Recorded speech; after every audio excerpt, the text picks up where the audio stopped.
Okay, today I wanted to talk about my notebook a little bit more. I had a lot of questions about that, and so I thought I'd go over it. What I like to do is I like to take my seed catalogs or my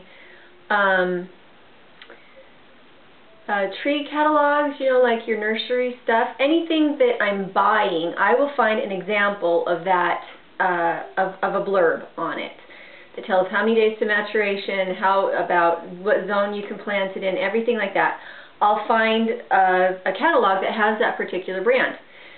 I will cut it out. I might have to run and get my other notebook because I haven't done that in this one. At this point, I have planted and tried everything I'm going to plant and try. So my other notebook has all of that information in it. So I will go grab that in a minute. But I will have, in my notebook, I will have seasonal goals. I will have animals, like under animals I have geese and ducks, what I do and do not like about geese and ducks, would I breed them again.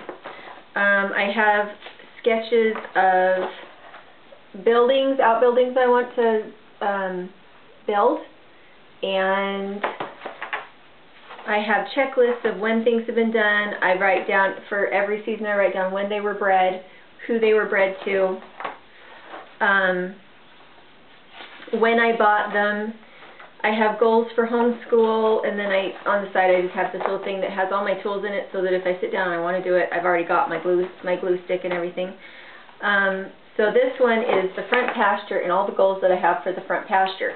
Now this is not my only tool. I also have a big wall calendar, and anytime an animal comes into heat or anytime an animal is bred, I do the math on the calendar so that I don't have to do it later and miss a breeding date, so that I know if they've already come into heat, when they came into heat, when they should come into heat again, or if it'll show if they were bred.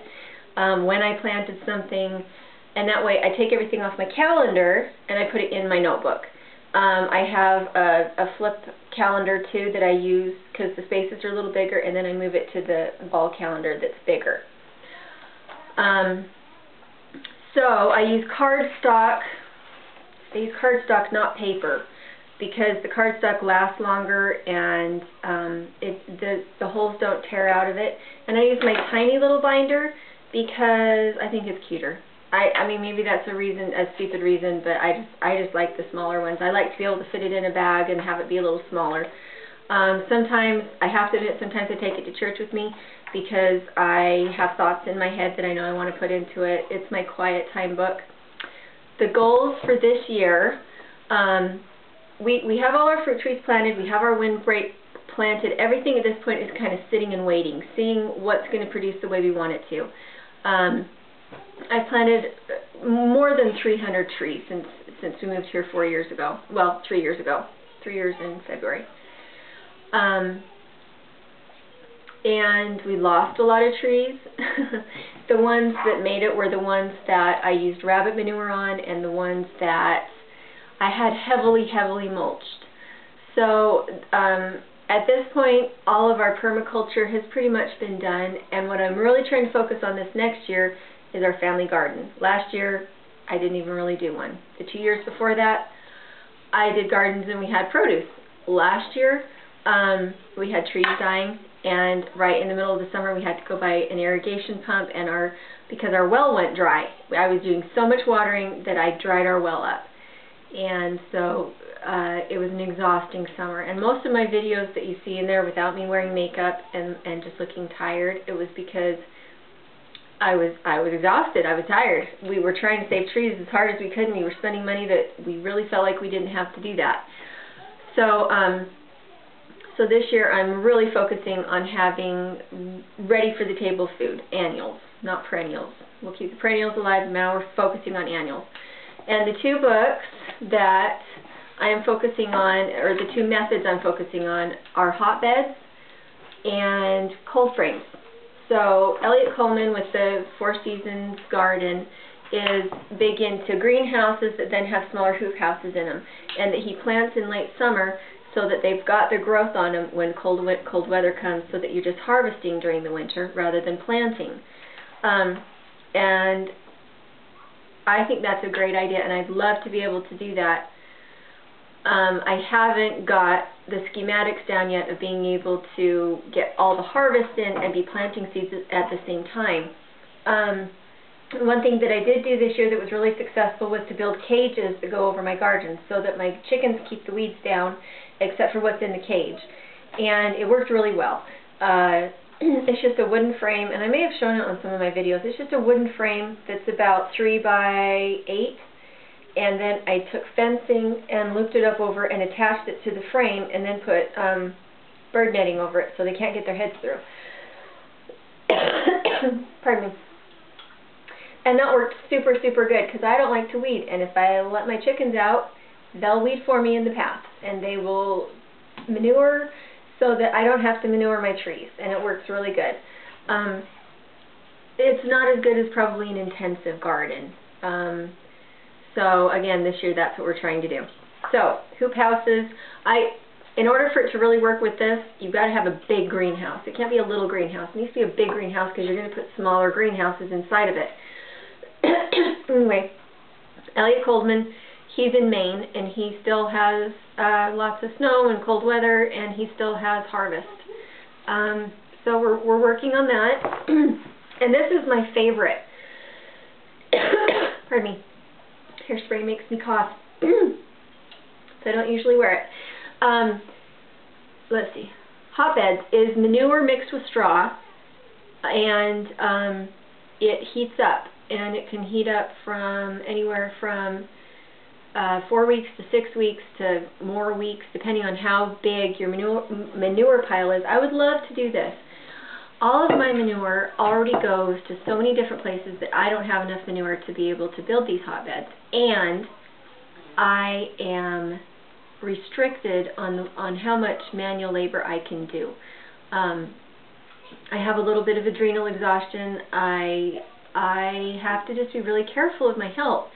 And my first 2 years, I just lived on coffee, lots and lots of caffeine, and I didn't feed myself. I was just so gung-ho to get this farm on the up off the ground and going, and I was so passionate about it. And I lived on caffeine and I lived on chocolate, and it was really damaging to my health. And I didn't always have the right tools. At one point, I went out and cut an acre of hay with scissors, hand scissors, and I actually permanently damaged my hand. Foolish, foolish. So this is what I would love to do, but with a pitchfork, I would kill myself. I would, because you've got tons of manure that you're mixing with tons of straw in order to get a 4-foot high bed that's then going to shrink down and heat up. So this last year, my husband's grandfather gave us a tractor, so we have a tractor now, but I need my husband to be able to do it, and he already has a really full plate. So this is what I would love to do. Where it gets so cold here, it has to be a really big bed, a big heat bed. And again, my rabbit manure is already spoken for. It's going to my trees. So these are serious goals, really serious goals, and I don't know if we're going to get to them. At this point, they're just goals, and if we come up with another way to do it, I guess that's what we'll do.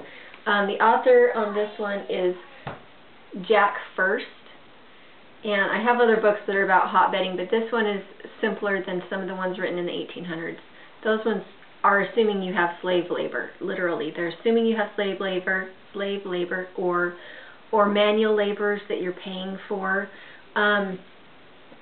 The old ones were. This one, this guy really does it, and he does it by himself, but I don't know that he has children, and I don't know if he has a family, and he might have a really good source of manure that already has straw in it, so that would be easier. And he might have really good health. But for someone who has a limited health, hotbeds, unless you have the equipment and someone else to do it for you, we're trying to figure out how that's going to work.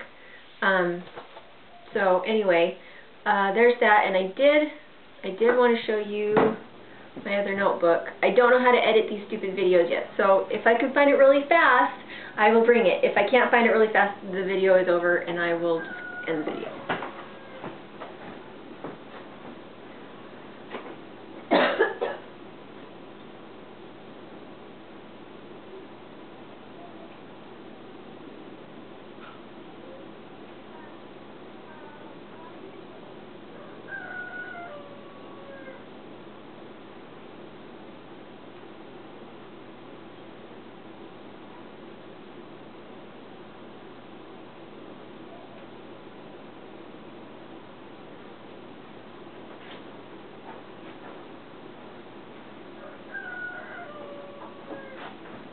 So I couldn't find it, so I'll have to make another video, darn it.